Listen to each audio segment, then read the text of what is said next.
Apocalipsis capítulo 3:14. Y escribe al ángel de la iglesia en la Odisea: he aquí el amén, el testigo fiel y verdadero, el principio de la creación, dice esto. Entonces, como ya hemos visto en todas estas cartas de Jesús, Jesús se presenta.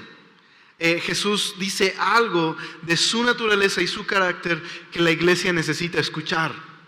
Y a esta iglesia le dice: yo soy el amén. Ahora, nosotros solemos terminar nuestras oraciones con precious moment, ¿verdad? ¿Eh? Amén, ¿no? Terminamos así. Y a veces no sabemos qué es lo que significa. Bueno, amén significa así sea, o tú eres verdadero, o esto es en verdad. Por eso hemos oído decir a Jesús en los evangelios: de cierto os digo.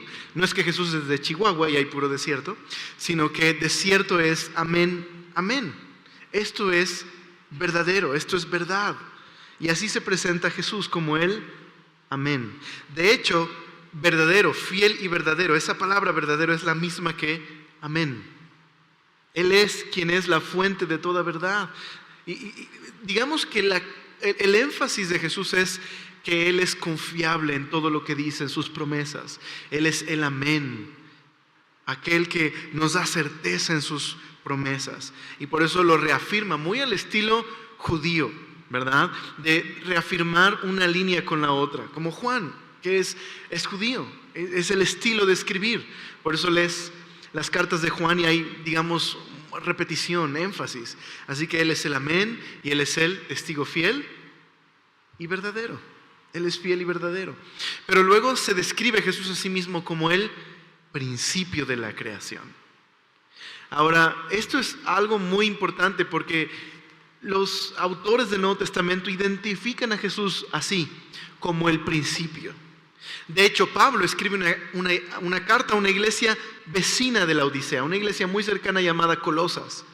Y Pablo escribe que Jesús es el primogénito de entre los muertos, el primogénito de la creación.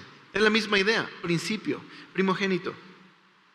Y quizás la traducción al castellano no captura realmente la esencia de lo que significa esto, porque para nosotros el primogénito sería como el primer hijo, ¿verdad? Pareciera ser que el primogénito de la creación es como el primer ser creado, pero definitivamente eso no es lo que enseña la Biblia. De hecho, hubo alguna secta cristiana que decía que eso es lo que significaba. Pero lo único que está diciendo Jesús al llamarse el principio de la creación es la misma referencia que Jesús hace en Apocalipsis 1 al decir que Él es el principio y el fin, el alfa y la omega. Es decir, Él es la fuente de la creación porque es el soberano sobre la creación. Diríamos, ¿cuál es un distintivo que hace que Dios sea Dios y que podríamos identificar a cualquier otra cosa como no Dios? Pues que cualquier otra cosa que es no Dios tiene un principio, ha sido creada. Pero Dios es el principio sin principio. ¿Me explico? Él no ha sido creado. Incluso decimos en el credo que Jesús es luz de luz, Dios de Dios, ¿verdad? Dios verdadero de Dios verdadero, engendrado, no creado. Él es el principio sin principio. Esto distingue lo que es Dios de cualquier otra cosa que no es Dios. Simplemente Jesús está presentando así: yo soy la fuente de la verdad, el que es confiable y digno, aquel que es la fuente de todo lo que existe, porque Jesús mismo, dice Pablo, es creador de lo visible y de lo invisible. En Él se sostienen todas las cosas. Este es Jesús, y así se presenta esta iglesia. Ahora, Jesús nos va a enseñar qué es el problema con esta iglesia. Va a comenzar con un reproche a la iglesia, pero también nos va a decir qué es lo que la iglesia pensaba de sí misma. Entonces mira el verso número 15. Yo conozco tus obras, que no eres ni frío, ¿verdad? Ni caliente. Ojalá fueses frío o caliente. Pero cuanto eres tibio y no frío ni caliente, te vomitaré de mi boca. En un momento más volvemos a esta declaración muy fuerte, ¿verdad? Ojalá fueses frío o caliente. Eres tibio y te has vuelto nauseabundo. Pero mira cómo se ve a sí misma la iglesia de los laodicenses. Dice el verso 17, porque tú dices, yo soy rico y me he enriquecido y de ninguna cosa tengo necesidad. Pero Jesús mira cómo ve realmente esta iglesia. Dice, ¿y no sabes que tú eres desventurado, miserable, pobre, ciego y desnudo? No hay ningún elogio para esta iglesia. Solo hay un reproche de Jesús. Y Jesús, aquel que tiene llamas de ojo de fuego, que lo escudriña todo, puede mirar a través de la imagen que se ha formado la Odisea de sí misma y les puede decir, no, realmente no eres rica sino pobre. Déjame contarte un poquito de la ciudad de la Odisea y un poquitito de cómo se veía a sí mismo esta iglesia. Bueno, la Odisea era la ciudad más próspera en este circuito de iglesias a las que le escribe Juan. Es la ciudad más próspera. Número uno, es un centro financiero, es un banco, digámoslo así, internacional. Era un banco muy importante en el mundo antiguo y tenía uno de los grandes anfiteatros del mundo antiguo. De la misma manera, era una capital de un distrito que agrupaba más de 25 pueblos. Entonces era una ciudad muy importante. Piensa en Nueva York y Londres juntas. Era una ciudad importante, en un centro financiero. Y aparte estaba entre 3 rutas comerciales. Eso había hecho que la Odisea fuera una ciudad demasiado ostentosa, demasiado próspera. No solamente eso, también tenían una escuela de medicina que era muy famosa porque en la Odisea se hacía un ungüento para aliviar enfermedades auditivas y también había un polvo muy famoso de la región con el que se hacía un aceite, un colirio. Y con ese ungüento, con ese colirio se curaban enfermedades visuales. Entonces tenían la escuela de medicina más famosa alrededor de enfermedades auditivas y visuales. Y aparte de eso, chécate, o sea, Hugo Boss, ni qué Armani, ni qué nada. Ellos tenían una producción textil importante en el que hacían ropa de lana negra, una lana especial que cultivaban de las ovejas, que era muy fina, muy especial. Hacían alfombras y ropa. Era famosa por sus diseñadores, por decirlo así. Entonces, realmente estás viendo a Miami, Nueva York, juntas en un solo lugar, así importante, con sus grandes diseñadores y su centro financiero. Era una ciudad próspera, mira, tan próspera que un día hubo un terremoto que la deshizo, la devastó. Y el Imperio Romano tenía fondos dedicados a ese tipo de emergencias. Y los laodicenses rechazaron la ayuda del imperio. Se levantaron con sus propios recursos. Así de adinerados eran. Imagínate. ¿Eso qué significa? Que había un orgullo en esa ciudad. Eran autosuficientes. No sentían que necesitaran de nadie. ¿Y sabes qué? La iglesia se había hecho de acuerdo a la cultura. Se había hecho como su ciudad. Se sentían autosuficientes. Había un orgullo en la iglesia. Y por lo tanto Jesús les dice, ustedes creen que no necesitan nada, que son ricos. Y yo les digo, ustedes son pobres, ciegos, desventurados, miserables y desnudos. Ahora, así como la ciudad era conocida por su banco y por su ropa y por sus alfombras famosas, también era conocida por una cosa. Era terrible el agua en la Odisea. Era terrible. ¿Por qué razón? Bueno, el agua la traían de otra ciudad, de la ciudad de Hierápolis. Y para cuando llegaba a la ciudad de la Odisea, había depósitos de cal que se habían acumulado y llegaba tibia el agua. Entonces no servía ni para bañarse, no servía ni para tomar, no servía como aguas termales, no servía para nada esa agua. Se había vuelto inútil y nauseabunda esa agua. De hecho, muchas veces cuando se enseña este pasaje de frío o caliente, regularmente lo aplicamos así. Ojalá fueras o totalmente incrédulo, frío, o totalmente un creyente celoso y fervoroso. Pero realmente Jesús no está hablando de intensidad o de grados de espiritualidad. Creo que la Biblia amplificada captura la esencia de lo que está sucediendo aquí.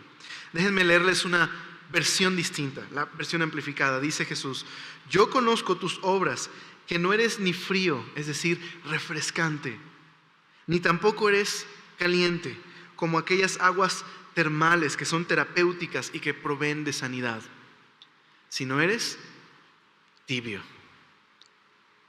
Y eso es lo que está diciendo Jesús. Se han vuelto inútiles, se han vuelto ineficaces como iglesia.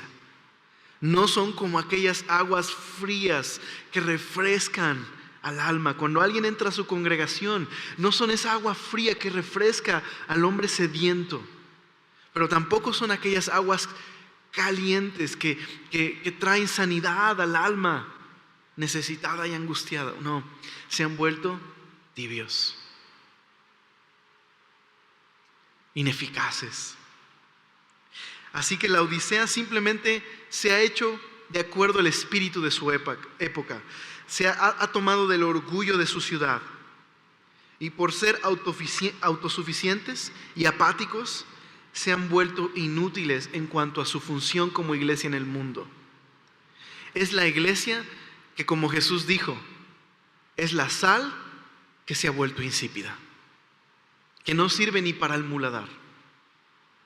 Porque en el muladar aún la sal funciona como una forma de digamos, cultivar, ¿verdad? Para eso, como una composta, ¿verdad? Donde se tiran los desperdicios, y la sal podría de alguna manera traer algo. No hablamos de la sal procesada del día de hoy, por supuesto,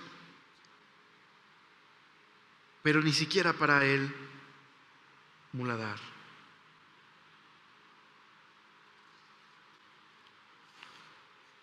Así que, ¿qué les ofrece Jesús a esta iglesia? Podríamos pensar, Jesús ha sido demasiado duro, pero la reprensión de Jesús está en el contexto de su amor por la iglesia. Y por eso dice el 18: por tanto, yo te aconsejo que de mí compres oro refinado en fuego, para que seas rico. Te aconsejo que compres de mí verdadera riqueza. ¿Qué es este fuego purificado? Bueno, está hablando de que esta iglesia se ha vuelto lo contrario a la iglesia de Esmirna. ¿Recuerdas la iglesia de Esmirna, de la que enseñó Isaac? Una iglesia que ha puesto el dolor y la muerte delante de ellos, que su fe ha sido probada, que son fieles, que han decidido seguir a Jesús. Jesús les está diciendo, como Esmirna, que ellos pensaban que eran pobres, pero eran verdaderamente ricos. Ustedes creen que son ricos, pero están en bancarrota, espiritualmente hablando. Yo les recomiendo, vengan a mí, para que de mí obtengan esa fe purificada, tengan una verdadera riqueza, una verdadera vida espiritual. Vengan a mí. Y no, lo que está diciendo Jesús es, no hay otro lugar donde podamos tener esa verdadera vida, esa llama, ese celo, sino es a través de una relación con Él. Ven a mí. Nos recuerda lo que Isaías dijo alguna vez: vengan y compran sin dinero vino y leche. Vengan a mí.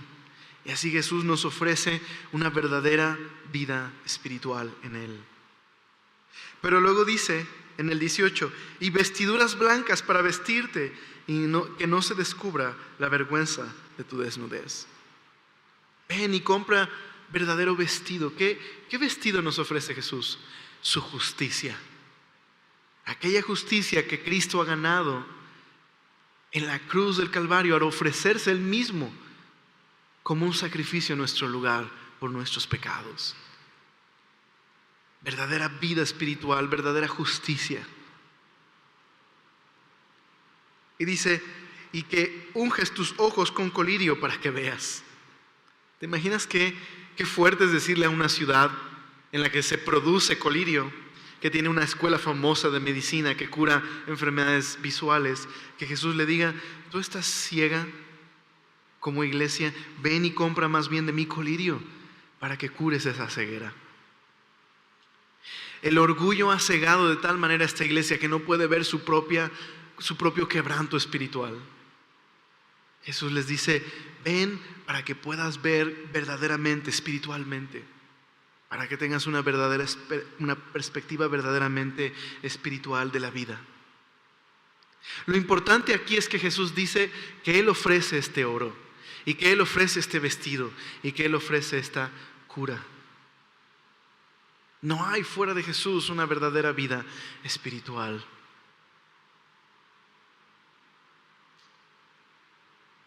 No, yo sé que estamos en una conferencia, pero déjenme ponerlo así, no la ofrecen programas de la iglesia, no la ofrecen campamentos, conferencias, no la ofrece oír muchas predicaciones en YouTube, sino Jesús. Ahora, qué increíble poder tener todas estas herramientas, ¿estás de acuerdo?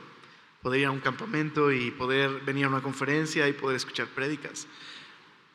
Pero no son los programas de la iglesia los que ofrecen esto, sino una relación con Jesús.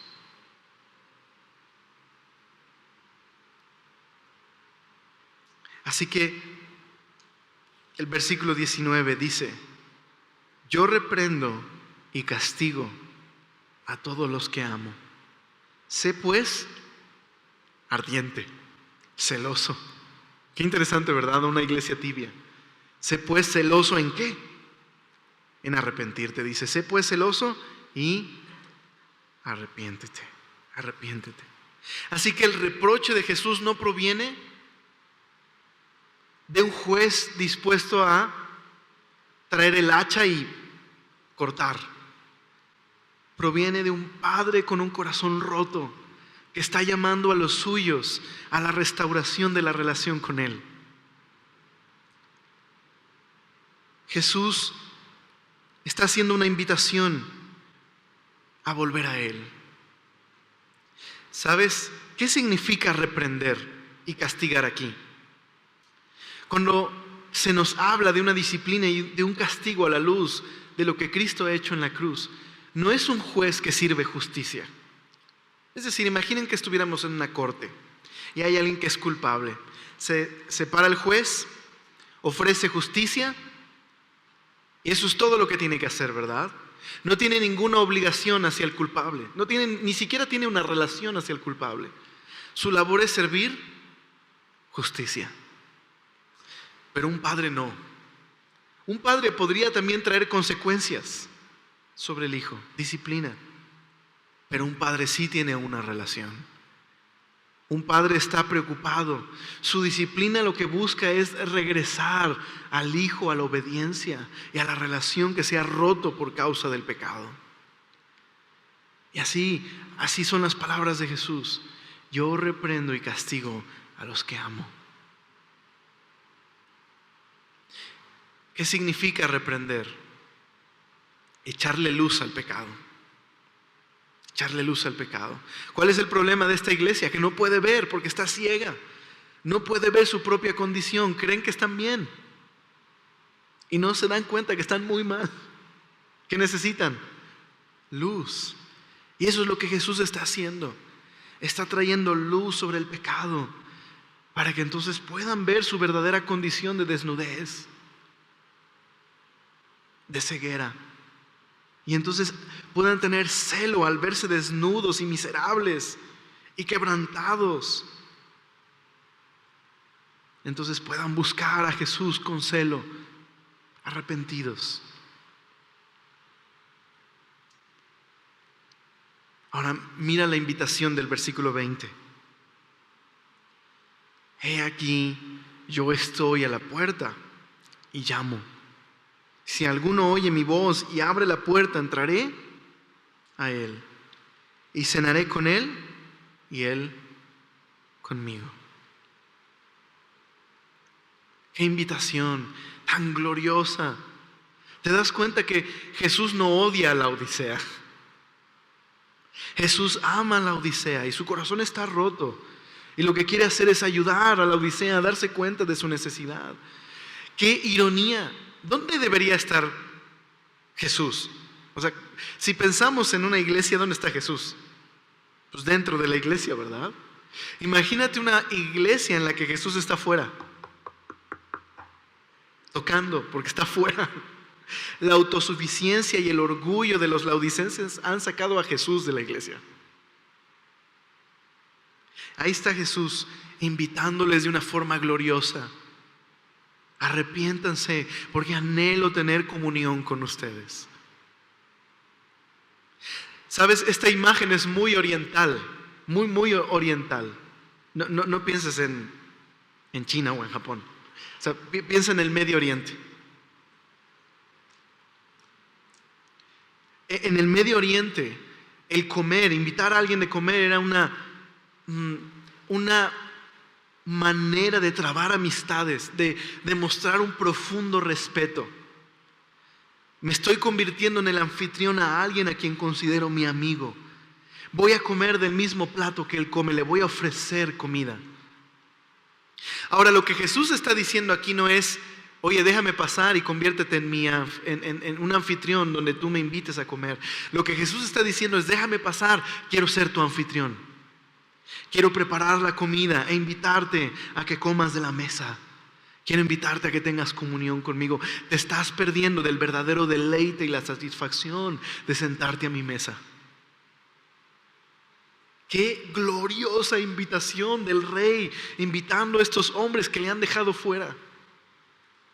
Ven y sentémonos juntos, tengamos amistad, compartamos de lo importante. Que al meter la mano en el plato, tú estás comiendo junto conmigo, de manera que tú y yo nos hacemos uno. Esa es la invitación. Qué gloriosa invitación. Ahora, por supuesto, está hablando también del banquete celestial, del que ya hablaron Sergio y otros aquí arriba. Está hablando a futuro. Esta iglesia está tan preocupada por el aquí y el ahora que eso la ha llevado a la tibieza. Y no se acuerda que hay un banquete celestial glorioso que les espera. Y mira la promesa de Jesús. No hay elogio, pero sí hay promesa. Sí hay invitación para esta iglesia. Al que venciere, le daré que se siente conmigo en mi trono, así como yo he vencido y me he sentado con mi Padre en su trono. ¿Tú crees que esta iglesia merece esto? No. Pero esa es la gracia de Dios. Ese es el desafío que está Jesús trayendo a esta iglesia. De salirse de su comodidad, dejar a un lado su orgullo para tener una verdadera victoria. Ahora, al decir Jesús, te voy a dejar sentarte en mi trono, no significa que Jesús dice, te voy a hacer mi igual, vas a ser igual que yo. Lo único que está diciendo Jesús es: vas a compartir mi victoria. Junto con mi exaltación te he invitado a participar de esa exaltación. Jesús está invitando a esta iglesia a recordar algo que Él ha prometido. Al que venciere va a reinar conmigo. Va a tener ese lugar de privilegio y honor. Ese es el lugar al que nos está invitando. ¿Recuerdas lo que dice Filipenses 2:11? ¿Qué hizo Jesús? Porque se despojó de sí mismo y se humilló, tomando la forma de un esclavo, un siervo, y murió en la cruz. ¿Qué hizo Dios? Dios le ha vindicado y le ha puesto en el lugar de mayor honor, y le dio el título de mayor honor y le ha invitado a reinar a su lado. De manera que ¿dónde está Cristo hoy? Sentado a la diestra del Padre. Así Jesús dice: al que venciere, al que se mantenga confiando en mí, también va a compartir mi victoria. Es como si Jesús dijera: al que tome su cruz y se niegue a sí mismo, va a recibir privilegio y gloria y honor. Después va a compartir mi victoria. Dime qué gran invitación a una iglesia tibia que creía que estaba bien, pero estaba muy mal. Qué gloriosa invitación: cenar con el Rey, compartir con el Rey y tener privilegios junto al Rey.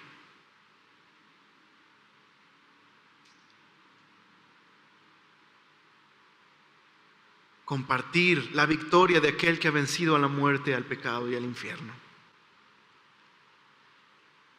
Pero esta iglesia local, real, que Jesús les está hablando a ellos, también trata de las iglesias a lo largo de la historia y también trata de nosotros.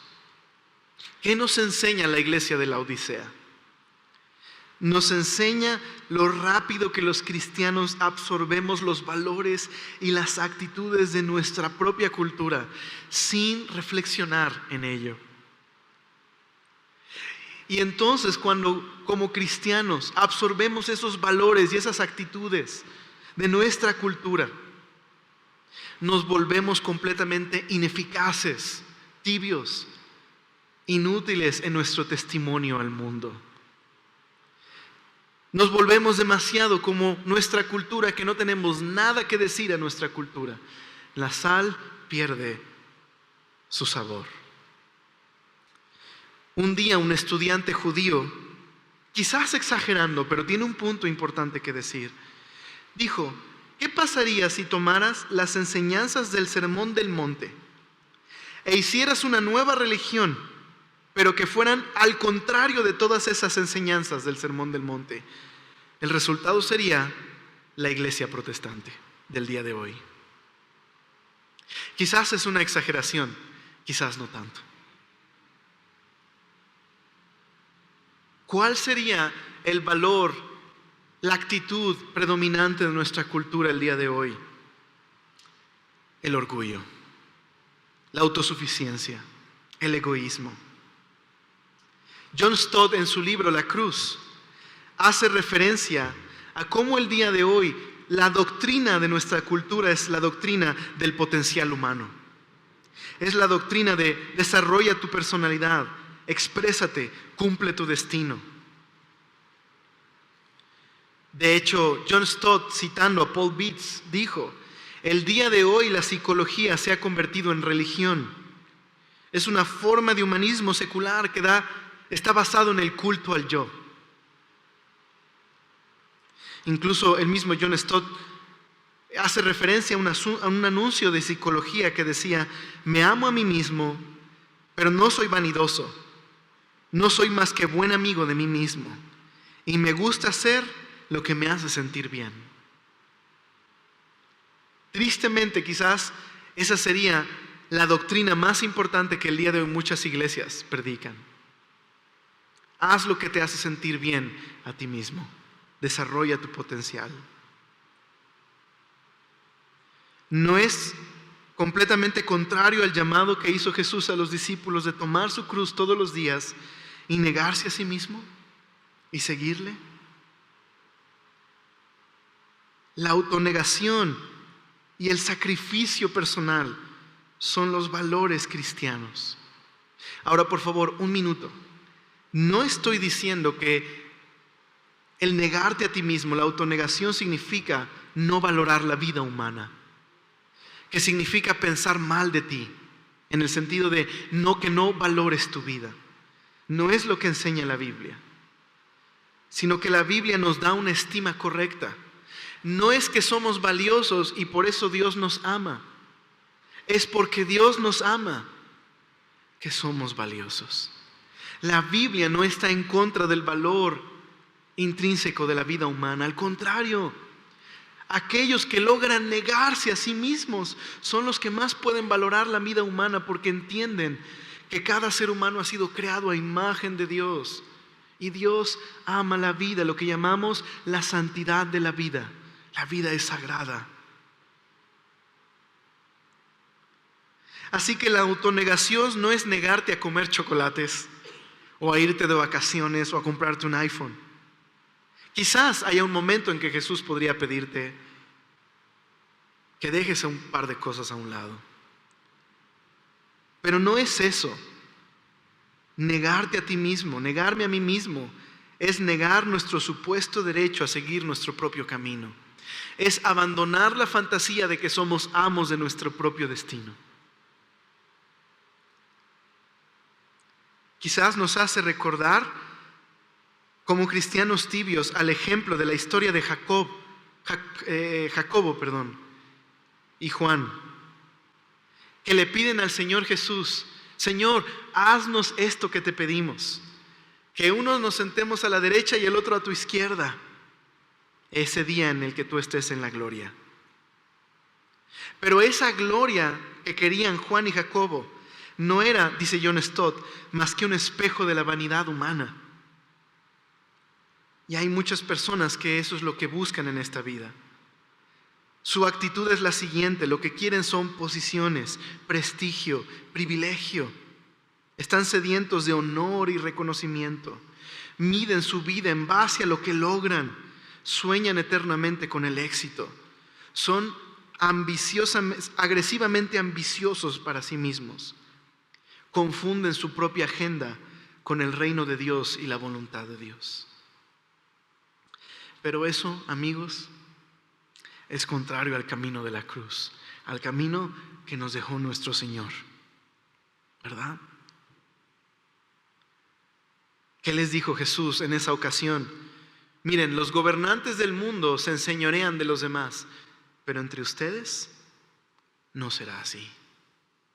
Y entonces Jesús les puso, como dice Chabelo, el mundo del revés, ¿verdad? Ok, los que se rieron son polizontes y no deberían estar aquí porque saben a lo que me refiero. No, no es cierto. Por eso hoy estoy hablando de la iglesia de la Odisea burbuja.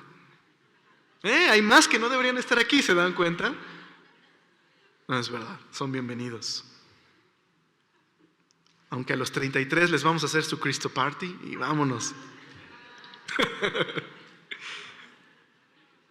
No es verdad, chicos, perdónenme. Se salen bien tristes, ¿no?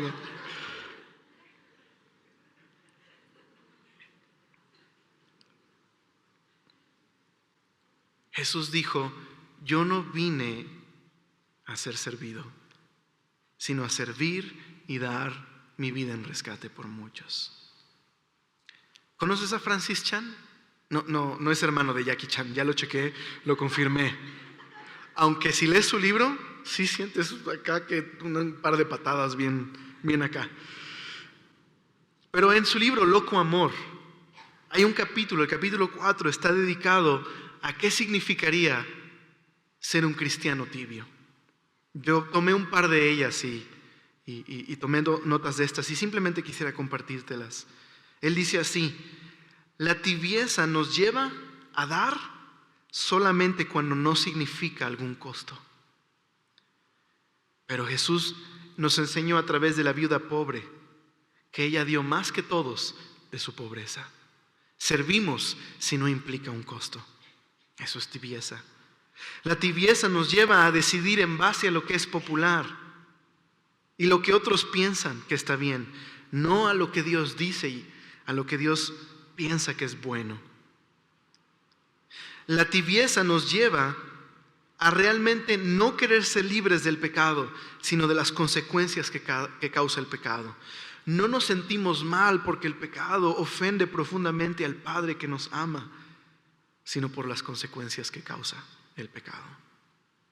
La tibieza nos lleva a pensar que somos mejores personas al compararnos con otros. Nos lleva a vivir al límite. ¿Qué tanto puede estar en el límite sin que esto sea considerado pecado? No es un amor que trate de odiar el pecado porque Dios lo odia y amar la justicia porque Dios ama lo que es justo. Como el fariseo y el publicano decimos: gracias, Señor, y tenemos un monólogo, porque no soy como Él ni hago las cosas que Él hace, yo hago todo esto. La tibieza nos lleva a decir que amamos a Jesús y es parte de nuestra vida, cuando realmente es eso, solo una parte de nuestra vida. pero no es Señor de todo. La tibieza nos lleva a amar solo a los que nos corresponden. Amamos a aquellos de quienes podemos obtener algo que es importante. Sin embargo, Jesús dijo: ama a los que no te pueden corresponder. Invita a comer a tu casa a aquellos que no te lo pueden pagar. La tibieza nos lleva a confiar en nuestros recursos y hacer de ellos nuestra seguridad.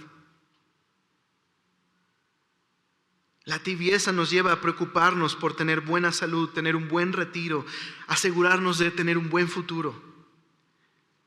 Y, entre paréntesis, no tiene nada de malo que ahorres. Pero lo que digo es que la tibieza nos lleva a pensar que de eso se trata la vida. Ahí está nuestra seguridad. En lugar de poner nuestras manos y nuestro futuro en manos de un buen Dios que nos ama y nos dirige. La tibieza nos lleva a sanitizar el pecado, a hacer lo mismo que el mundo hace, pero decir que es cristiano. Sí he pecado con mi chava, pero hacemos nuestro devocional antes. Pero la invité a la iglesia, pero le mando versículos.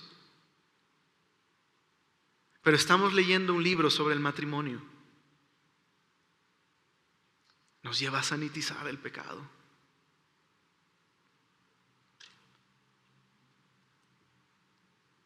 Ahora, por favor, no deseo poner una carga de culpabilidad sobre ti, porque todos somos pecadores.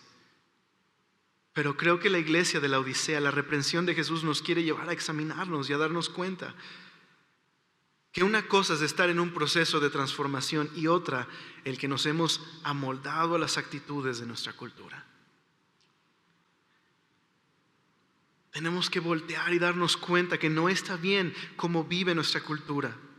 Estamos en una cultura que valora más la vida de un animal, pero incluso se escandaliza por proteger la vida de un animal y no se preocupa por una persona. Que aman más a los animales incluso que a los niños. Que vemos en la iglesia de pronto jóvenes que prefieren tener perrijos que casarse por el sacrificio que representa formar una familia. Estamos en una cultura en la que los chicos se cambian de trabajo porque no valoran sus talentos. Y de la misma manera se cambian de iglesia porque no me aman y no me valoran. Ahora, por favor, si te cambiaste de iglesia, no quiero que pienses, entonces estoy mal. No estoy diciendo eso, ¿ok? Pero examina esa actitud que podemos tener. ¿A poco no? Vas a un restaurante y ese día no te sirvieron bien y no regresas, ¿verdad? ¿Y dónde está la caja de quejas para que sepan? Y te metes a Twitter en ese momento y no vengan acá porque quién sabe qué, ¿no? ¿Sí me explico? Me refiero a esa actitud. Estamos en una cultura que no toma sus responsabilidades, que no quiere reflexionar, no quiere estar desconectados para considerar su camino. En una generación que cree que su opinión es la más valiosa que los demás. Al contrario de la humildad de la que nos enseña la Escritura, que debe ser el reflejo de nuestras vidas, ¿verdad? Vamos al doctor y le decimos al doctor cómo nos tiene que recetar, porque ya vimos en internet que no nos dio tal medicina y está mal. Vamos con el pastor y le decimos cómo debería estar enseñando y como no es reformado, entonces lo mal que está enseñando, porque Dios es calvinista. Ahora, por favor, si eres reformado, no me vayas a regañar. Estaba predestinado a decir esto. Perdón, tenía que decirlo.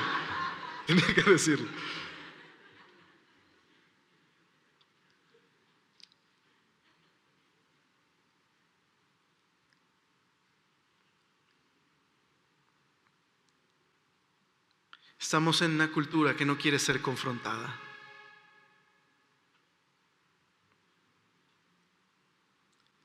Que vemos a Jesús diciendo, conozco tus obras, no eres ni frío ni caliente, sino tibio, y nos parece duro. Porque podemos eliminar a quien no nos guste de Facebook. Podemos controlar la intensidad de una relación y censurar lo que no nos gusta. No queremos ser confrontados. No queremos crear relaciones en las que alguien conozca quiénes somos.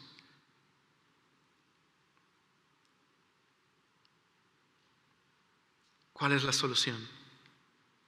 Jesús dijo: yo reprendo y castigo a los que amo.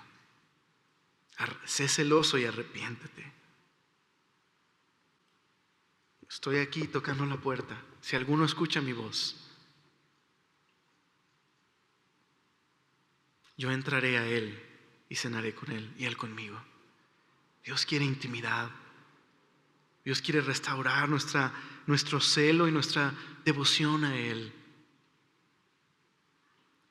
Dios quiere que participemos el día de hoy de su victoria.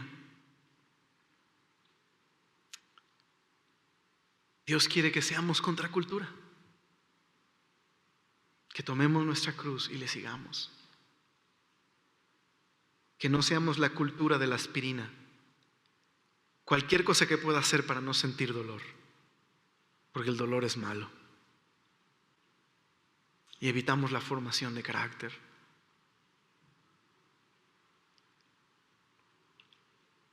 Pero mira qué bueno y glorioso es nuestro Señor, que nos invita el día de hoy. Que Él es fiel y que Él es bueno y que Él es el amén, el fiel y verdadero, el soberano sobre la creación, victorioso y glorioso, que nos invita cada uno de nosotros de forma personal a tener intimidad con Él.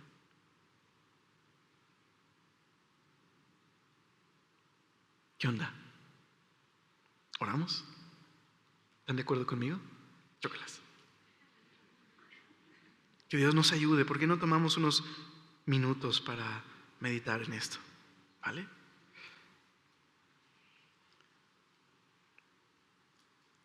Gracias, Señor, por ser tan bueno. Gracias por tu misericordia. Gracias por tu compasión. Gracias porque nos amas tanto que nos quieres echar luz sobre aquellas actitudes que hemos adoptado en nuestra cultura, Señor, que pudieran habernos hechos tibios e ineficaces en nuestro testimonio al mundo, que podríamos ser tanto parte de nuestra cultura que no tenemos nada que decir, Señor, a una cultura necesitada y sedienta de ti, Señor. Señor, danos celo de arrepentimiento, celo por alejarnos del pecado, por dar un giro de 180 grados e ir hacia ti, Señor. De recordar esta invitación que tú nos das, una verdadera vida espiritual, Señor, verdadera riqueza, verdadera fe, verdadero vestido, Señor, de justicia, verdadera vida espiritual y vista espiritual, Señor. Gracias por tu promesa de compartir tu victoria, Señor. Que eso, Señor, el día de hoy nos haga poner nuestros ojos hacia ti, Señor, y nuestros ojos en ti, nuestro querido Salvador.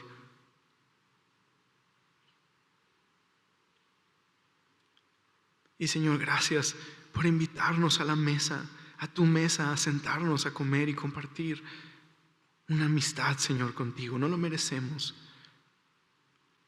Gracias porque tú eres fiel y verdadero a pesar de nosotros. Señor, avívanos, que otros puedan ver, Señor, algo distinto en nosotros, que sea tu obra en nosotros. Te lo rogamos en tu nombre.